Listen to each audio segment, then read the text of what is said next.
لو سبت نفسك مع ناس مش شبهك مع الوقت هتبقى شبههم. لازم تركز كويس جدا في البيئة المحيطة بيك. لو عايز تبقى شخص ناجح حاوط نفسك بناس ناجحة.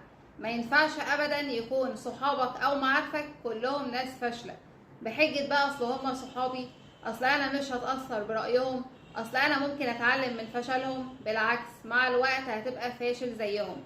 مفيش ولا حلول وسط ولا في بدايل. ابعد عنهم تماما. ومش معنى ان انت ما لقيتش حد ناجح في دايرة معارفك ان انت تستبدله بشخص فاشل. في ناس محظوظة وبتلاقي فعلا اشخاص ناجحة في حياتها، دول ناس محظوظة. لو انت ما لقيتش حد ناجح ممكن تستبدله بقى، تشوف حد على السوشيال ميديا على يوتيوب. المهم ان انت تبعد عن الناس اللي مش شبهك. طبعا عملوا تجارب كتيرة جدا علشان نشوف قد ايه الانسان ممكن يتأثر بس برأي الاغلبية. اكتشفوا ان انت ممكن تغير ارائك وافكارك ومعتقداتك وكمان للنقيض تماما، لمجرد بس ان انت تبقى زي الناس اللي حواليك. وطبعا كلنا عارفين ان الصاحب ساحب، والمرء على دين خليله فلينظر احدكم من يخالف. هنتكلم بقى عن تجربة ايش اللي اتعملت 1951.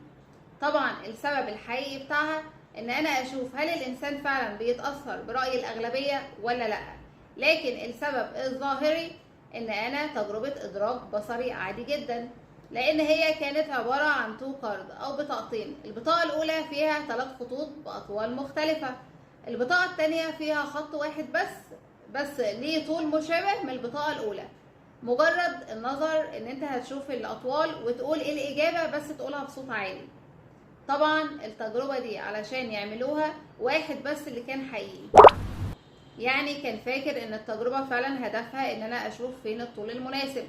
باقي الناس كلها اللي في الغرفة معاه كانت ناس هتمثل عليه، يعني هتقول اجابات غلط. هم عارفين فين الاجابة الصح بس هيقولوا اجابة غلط علشان نشوف هو هيغير رأيه ولا لا. اكتشفنا ان لما واحد بس من الناس المزيفة دي قالت اجابة غلط، الشخص الحقيقي فضل ثابت على اجابته، واصلا كمان بصله باستغراب واستنكار. لما العدد بدأ يكتر شوية اللي هو 3 4 5، بدأ الشخص الحقيقي يبص باستغراب، بس اللي هو حس ان هو شاكك في اجابته. بقى 50-50 وبدأ يراجع حساباته، ايه ده انا ممكن فعلا اكون غلط. مع الوقت كتروا برضو العدد، وصل ل 8 9 في الغرفة. فبدأ الشخص الحقيقي يحس ان لا في حاجة غلط، يبقى انا كده اللي اجابتي غلط، فبدأ فعلا يغير اجابته ويقول اجابة غلط زيهم.